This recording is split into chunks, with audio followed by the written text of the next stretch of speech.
Magandang araw mga batang 90s, mga millennial kids.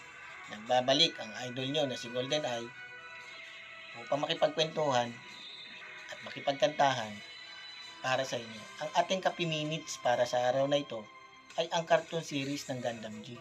Paano ba ito unang nakilala at umusbong sa puso ng mga bata sa buong mundo ang Gundam G, lalong-lalo na sa mga batang 90s?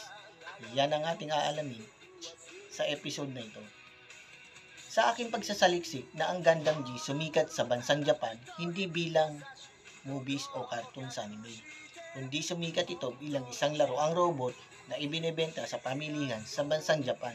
Dahil sa magaganda at kaaya-aya sa mata ng mga bata ang mga robot na ito, naging mabenta ito sa mga market, sa mga toy stores, o maging sa mga mall. Naging popular ang robot na ito sa buong mundo na pwede nating ihalin tulad sa laruang Lego Toys na sikat din at popular sa buong mundo. So, ganun katindi ang Gundam G. Hindi siya sumikat bilang isang movies o cartoon sa anime.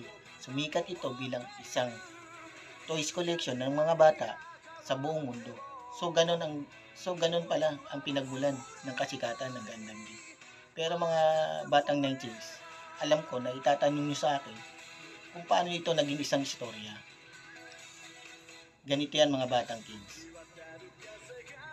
Isang kilalang sikat na writer-director na si Yoshimiro na isang Japanese man ang sumulat at gumawa ng istorya ng Gundam G sa taong 1994 at natapos niya ito sa taong 1995.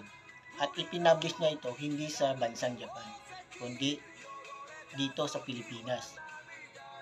Unang ipinalabas ito sa Channel 7 ng GMA. At talaga namang pumatok ito sa mga bata.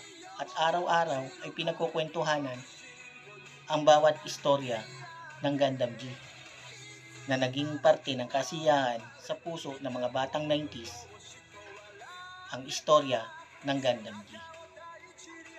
At nang maglaon, naging na rin itong isang pelikula na ipintroduce ng isang producer na si William Anderson sa legendary film ng Hollywood. So hanggang dito na lang tayo mga batang 90s, mga millennial kids. Kung bago lang kayo sa aking YouTube channel, subscribe, like, at click nyo na rin ang notification bell upang